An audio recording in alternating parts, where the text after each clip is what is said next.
20 heures, je viens de terminer la journée et je suis vraiment heureux parce que j'ai fait des choses que je pensais n'être pas capable de faire. J'ai fait la rehausse de la faîtière. C'est quoi? La tuile qui est entre les deux pentes, elle repose sur des tuiles de chaque côté et elle repose sur un morceau de planche, un chevron, comme ça. Et elle repose à la fois sur ce bout de bois et sur les tuiles. Ça veut dire qu'il faut mettre ça à une certaine hauteur. Comment je le cale?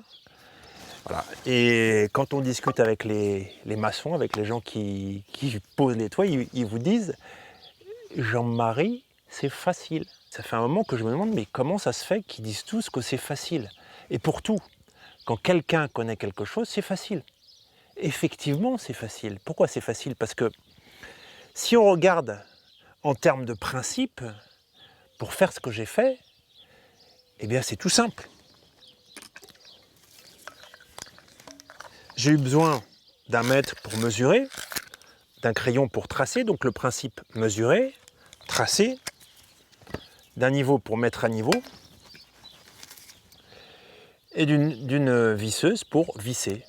Donc tracer, mesurer, visser, mettre à niveau. Ça, c'est les 4 principes. Après, que je sais ce qu'il faut faire et que j'ai les 4 principes, je dois réfléchir. Et on a l'habitude de se reposer sur les gens pour qu'ils réfléchissent à notre place.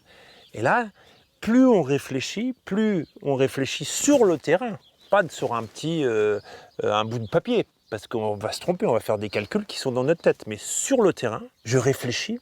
Quand on prend cette habitude-là, eh ben, ça devient évident et c'est facile. Et dans la vie, c'est exactement pareil. Il y a des principes qui sont simples. Par exemple, si je prends la relation à l'autre, bah les principes, c'est quoi? C'est écouter, essayer de comprendre, reformuler, être clair dans ce que l'on dit pour éviter l'ambiguïté. Une fois qu'on a ces principes, eh ben, de réfléchir comment je rentre en relation avec l'autre.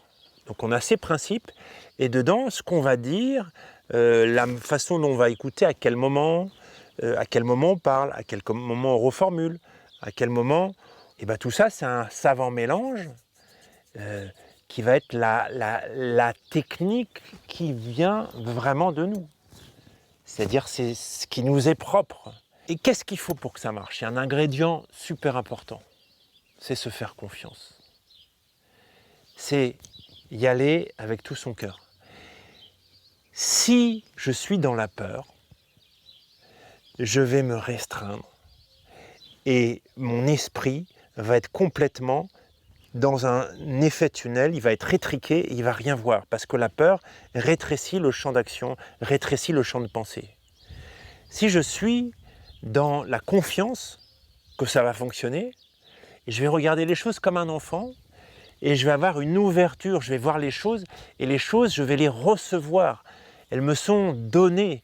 Tout d'un coup, je vois ce qu'il faut faire avec les principes. Eh bien, sur ce chemin des principes, sur ce chemin de la réussite, de l'essai, de l'enfance, de la joie de réfléchir et de trouver des solutions, grâce aux principes, à partir des principes, je vous dis bon courage, à très bientôt, et j'ai confiance en vous.